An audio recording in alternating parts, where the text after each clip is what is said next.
What's up, everyone? It's Matt Morozic, and this will be a unboxing and review of this massive The Thing from Hungry Hulks. This is a project for next year or the year after for one of my clients who has signed up to have me do like 6 projects. So he's just been sending me stuff. That's where I'm getting all these huge pieces. So this thing is massive. It's big. When he told me, when he warned me about the box, I said, "Oh, how big can it be?" It's like, it's freaking huge. So, yeah. So this is the unpainted version. This is from Hungry Hulks. They offered a painted version also. So just to give you a sense of the size of the box, it's that's 20 or 33 inches tall. It's 24 inches wide and 22 inches deep. So it's big. So I'm going to pause, get the packing foam, everything on the table, and come back and show you how it's packed.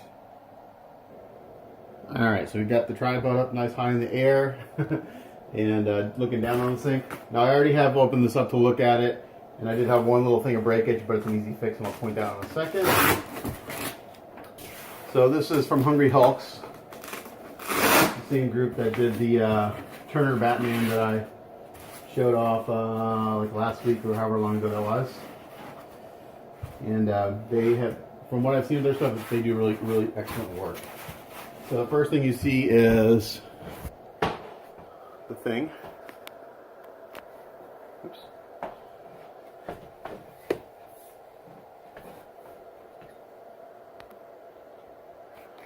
Okay, so there's the thing.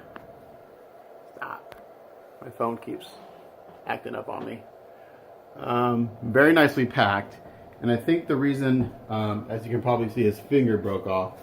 And the only thing I can think of is that, looking at this piece of foam, you can see there's a dent right there. This foam was put on backwards because there is a cutout right here for his hand.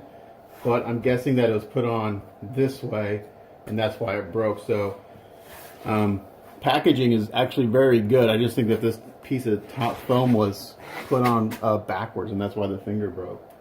Other than that, everything's flawless. We have a fire hydrant here.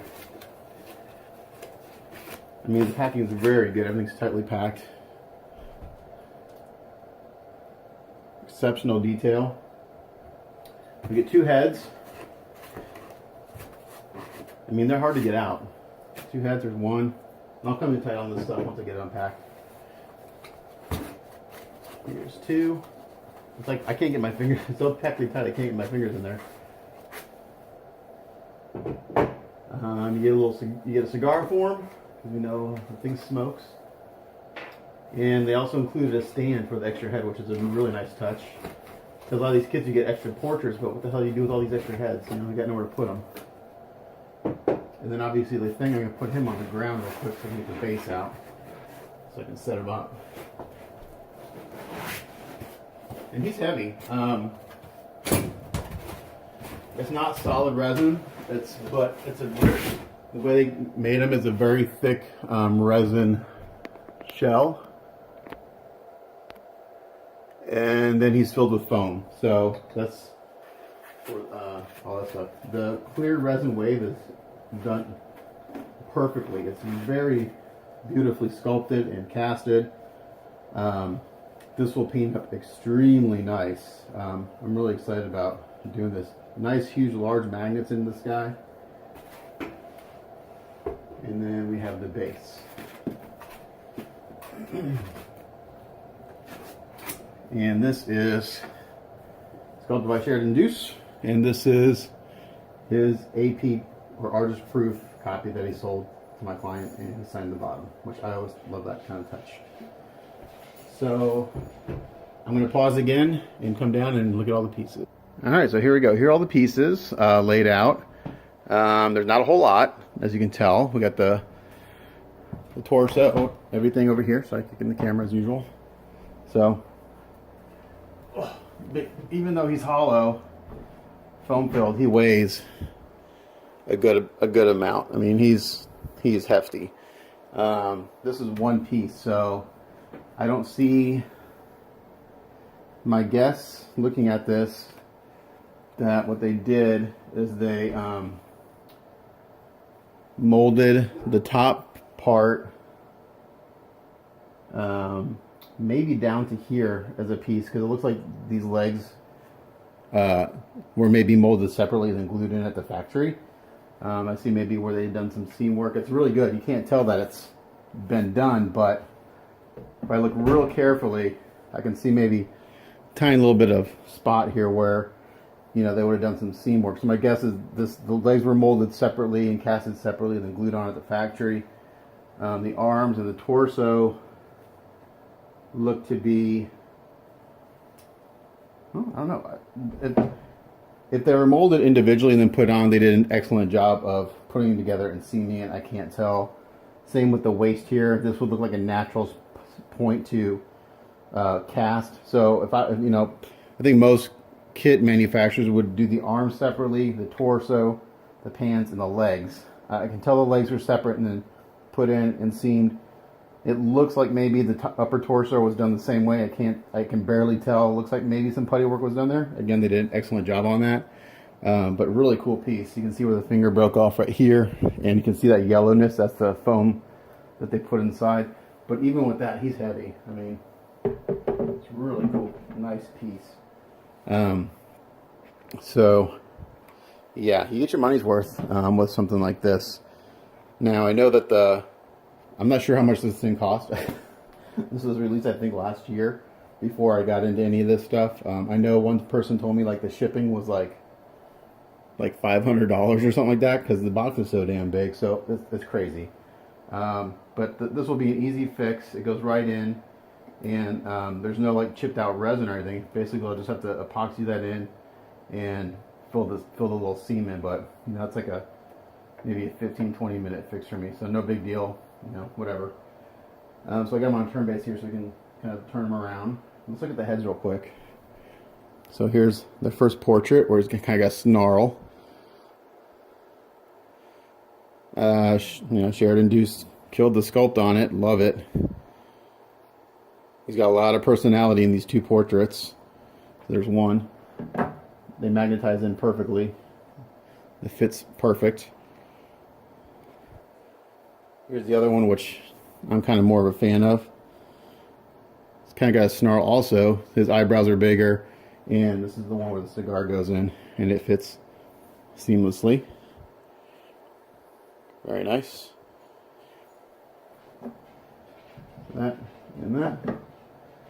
So, I don't know. Anyone who's watching this, maybe you can tell me the, since I'm relatively new to all this, the whole appeal of switch outs. Because I see a lot of people, how many switch outs are there?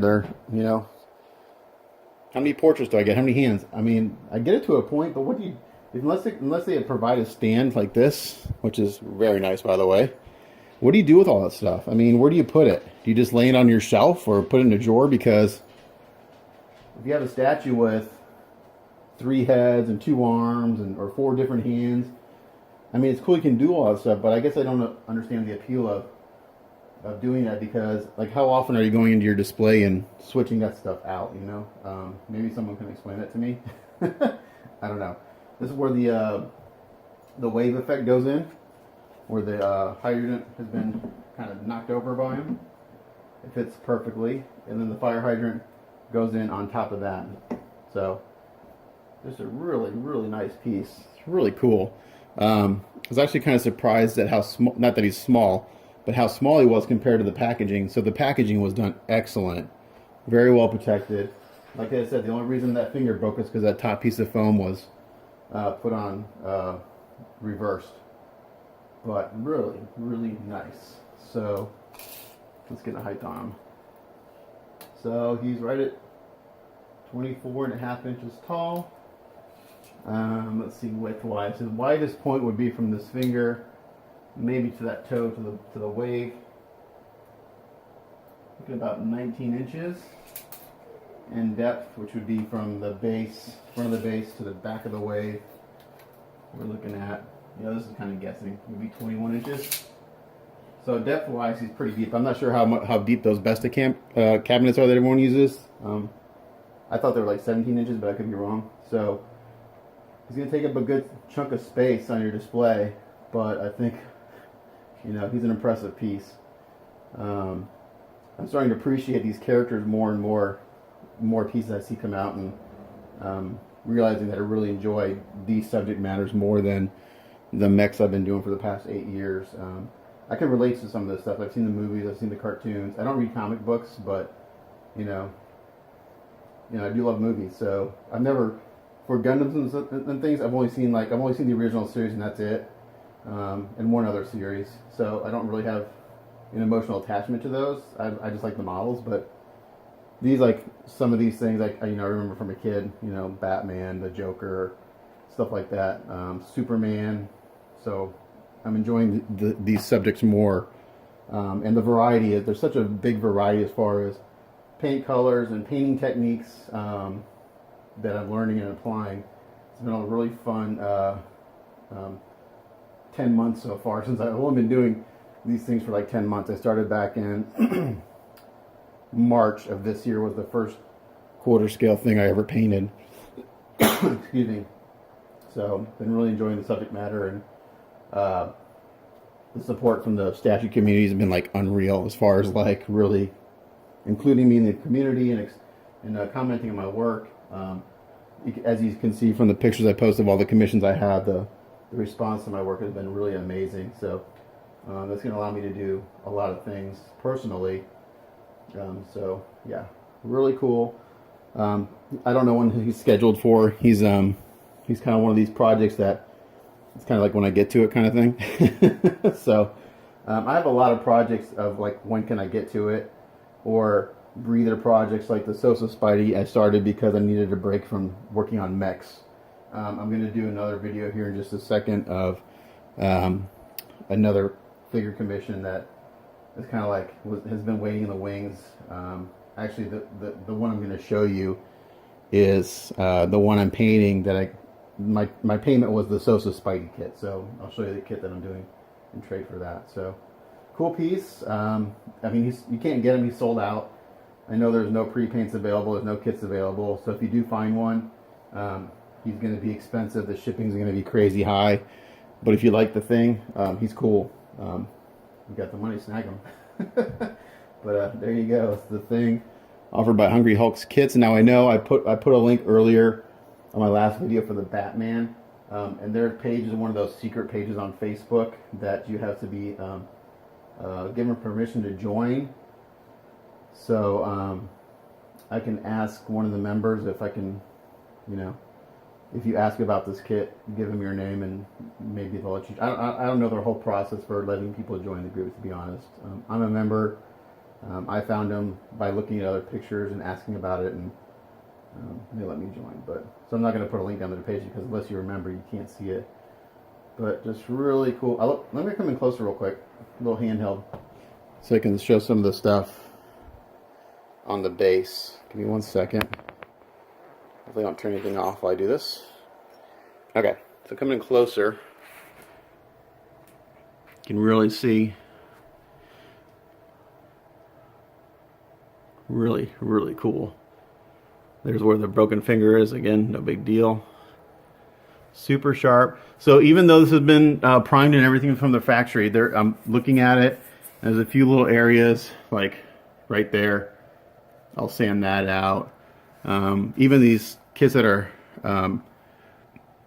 supposedly ready to paint from the factory, a lot of times I go in and I double check and smooth anything out that needs work. But cool texture on the base, nice manhole cover. It's super tiny crit is the kind of the rock texture. It seems a little soft to me, and on this from the sculpt or from the print, like he's nice, got real hard edges. To me, this would be a little like a harder edge maybe, but other than that, I mean, he's a 10 all the way. So, and then here's the other portrait on the base. So he'll be fun to paint. He's gonna be really cool. And his broken finger. So there you go. There's the thing offered by Hungry Hulks. Sold out of production. If you have one, consider yourself lucky. And if you can find one, I hope you have deep pockets. But as always, thanks for watching. We'll catch you guys next time. Bye.